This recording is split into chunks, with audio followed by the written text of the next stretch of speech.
Well, certainly an eventful day today at the SSC. Just look at the equation. The Proteas win the toss, bowl out for 169, and the Sri Lankans go and bang it up a little bit, 128 for 2. Well, Ranil Abeynaike, he needs no introduction. Gee, I'll just get straight to the point. What was the turning point, Ranil? 78 for 2 at the lunch break. It was quite even, and then the next 20 minutes or so turned the game around. 2 wickets for Pervez Maroof, 2 valuable wickets, that of Jacques Rudolph, the batsman in form, a big 100 in the practice game, and then he got the South African captain Ashwell Prince. So those 2 wickets turned the game around because Muralidharan got 2 wickets thereafter, and Sri Lanka sailed along from there on. Ranil, please don't think I'm getting very, very nosy in here. Now then, Mahela Jayawardene, after he lost the toss, did make mention to Dean Jones that it was a good toss to lose. Yes, definitely, because in my pitch report, I said that the ball should seam around for about 2 sessions, and it certainly did that. The Sri Lankan bowlers didn't really bowl well at the start of the game. The first 45 minutes, they didn't get their line and length right, so as a result, the South Africans got off to a reasonable start. But from the time the wickets started to fall, we saw the Sri Lankan fast bowlers take 6 wickets, then 2 more wickets to the South Africans, so it meant that the pace bowlers had something in it on this pitch. So yes, in the end, maybe a blessing in disguise that Sri Lanka lost the toss. You love hunting in pairs, don't you? The Dilara Fernando Muralidharan factor today was fantastic.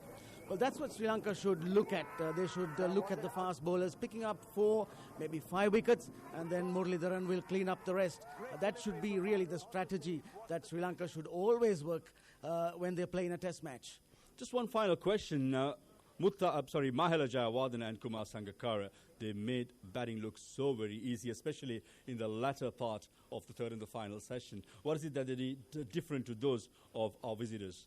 Well, they certainly are the 2 best batsmen in this series. Between the 2 sides, there's no question about it. The 2 best batsmen, they got in there, and the pitch started to ease out as the day progressed. In the last tie, it was much easier than earlier on as the ball got a little bit older too. And the 2 of them were inseparable.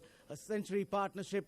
They put on 192, in fact, against the South Africans a couple of years ago on this very venue. So they look like they're set for many more runs. Just a quickie, player of the day?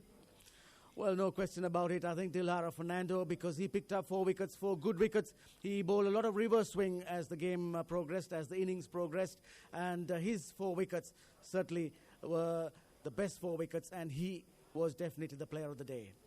There you are, some useful thoughts on Turning Point with Ranil Abeynaike. Well, the player of the day certainly being Dilara Fernando. And remember, but Turning Point itself, according to our expert, Pervez Maroof, getting those couple of wickets just after the lunch break. Thank you for joining us on Turning Point. Now, tomorrow, of course, the show will be hosted by Ranil Abeynaike, and, of course, our special guest is Graham Roy. But for me and Ranil for the moment, it's good night, and back to the main news desk.